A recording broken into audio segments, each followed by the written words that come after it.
মাধ্যমে কিভাবে আপনার এই ভার্চুয়াল নাম্বার কয়েন আছে, এই অন কয়েন আছেন সেটা আপনার আর মূলত বলবেন। Canada, America, England, South Africa, Chile, India সব দেশ এখানে আছে। এখান থেকে আপনাদের পছন্দ মতো দেশটাকে আপনার সিলেক্ট করে নেবেন। আমি মূলত মালয়েশিয়ান একটা অ্যাকাউন্ট খুলবো, এই জন্য আমার একটা মালয়েশিয়ান নাম্বার দরকার। তো এই জন্য আমি এই যে সিলেক্ট করলাম মালবো। তো ওরা বলতেছে যে আপনার এই মালয়েশিয়ান নাম্বারটা নিতে হলে আপনাকে 6 কয়েনের প্রয়োজন।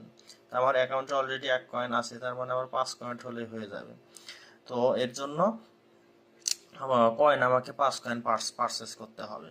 তো ওনারা ইনস্ট্রাকশনের ভিতরে বলে দিয়েছে get the virtual number, 1 number দিলাম। চাপ দেওয়ার পরে ওরা বলতেছে প্যাকেজে গেলাম, অর্থাৎ আমি একবারে একটা $5 পেমেন্ট সাকসেসফুল কন্টিনিউতে গেলাম এবং তারা আমাকে একটা নতুন নাম্বার দিবে।